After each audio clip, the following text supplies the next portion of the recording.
এই যে আপনি ক্যাপাসিটি পেমেন্টের বিষয়ে আসলেন, অনেক অর্থনীতিবিদ এই ব্যাপারে বলছে ক্যাপাসিটি পেমেন্টটা বাংলাদেশের গলার কাটা হয়ে দাঁড়িয়েছে। এখন ক্যাপাসিটি পেমেন্ট যদি আবারও বলি যে রিভিউ করতে বলে সরকার, আপনাদের পক্ষ থেকে আপনারা কিভাবে রেসপন্স করবেন? আমি তো বললাম যে কোনো কন্ট্রাক্ট তো করা যায় না, এটা তো খুব বেশি ওয়াইজ কাজ হবে না যদি কন্ট্রাক্ট ওপেন করতে চায়। তারপরে দুই পার্টি তো সবসময় কথা বলতে পারে, কথা বলা, আমি তো সবসময় কথা বলার পক্ষে। আমি তো নিজে বিশ্বাসী করি যে মানুষজন একে অপরকে ভালোবাসার মাধ্যমে, দূরদৃষ্টির মাধ্যমে একে অপরের সাথে সম্পর্ক তৈরি করবে এবং সুসম্পর্ক বজায় রাখবে সবার সাথে। এটা আমার পার্সোনাল দৃষ্টিকোণ থেকে বলছি। আপনি যেটা বলছেন, ওনারা যেটা বলেছেন, সেটা বাংলাদেশের যে প্রেক্ষাপট সেটাতে ওনারা কতখানি নিতে পেরেছেন আমি জানি না।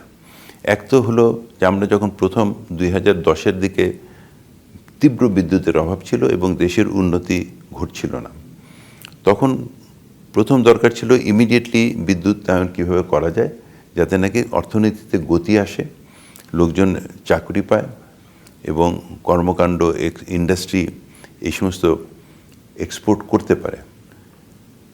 তো সেই সুবাদে কাজটা শুরু হয় এবং তারপরে যে এটা এনাফ ক্যাপাসিটি হয়। বর্তমানে তো বিদ্যুতের অভাব হচ্ছে না, জ্বালানির অভাব হতে পারে, বিদ্যুতের অভাব হচ্ছে না। এখনও বিদ্যুতের অভাব হয়নি। এই শীতকাল গেল, তার আগে রমজানে গেল। আপনি এটাই 2010 সনে চিন্তা করেন, 2009 সনে চিন্তা করেন, তারপরে আপনি বুঝতে পারবেন যে সামগ্রিকভাবে কতখানি চেঞ্জ হয়েছে। তারপরে ওনারা যদি মনে করেন যে ক্যাপাসিটি পেমেন্ট বেশি হয়েছে, এটা ওনাদের মত। আমার পার্সোনালি মতে এটা ওনারা ঠিক জায়গায় পৌঁছতে পারেননি। বাংলাদেশের এখনও B- ক্রেডিট রেটিং, একটা B- credit rating country Bangladesh যদি বন্ড ইস্যু করতে চায়, তাহলে পরে সেই বন্ড মিনিমাম 10% দিতে হবে। তো 10% হলো বাংলাদেশের সরকারের বন্ড। তাহলে একজন লোক যে ইনভেস্ট করবে তার কতটা রিটার্ন হওয়া উচিত? ক্যাপাসিটি পেমেন্ট তো সেটার উপর নির্ভরশীল। আর ইন্টারেস্ট রেট কত? ক্যাপাসিটি পেমেন্টের কম্পোনেন্ট তো দুটা। একটা হলো যেটা আমরা এই লোন নিয়েছি সেই লোনটাকে সুদসহ ফেরত দেওয়া। এই সুদ কত বাংলাদেশের জন্য? বাংলাদেশের বর্তমান আছে 13 থেকে 14%। সেই সময় ছিল 15 থেকে 16%, যখন আমি 2009 কথা বলছি। B- credit rating, political risk, country risk, এই সমস্ত তো আছেই। কারেন্সি রিস্ক, কারেন্সি ডেপ্রিসিয়েশন করে। তো এগুলি যদি আপনি অ্যাড করেন, তাহলে পরে কতখানি রিটার্ন পাওয়া উচিত একটা কোম্পানির। আর আমাদের সাথে তো অনেক বিদেশি কোম্পানিও আছে।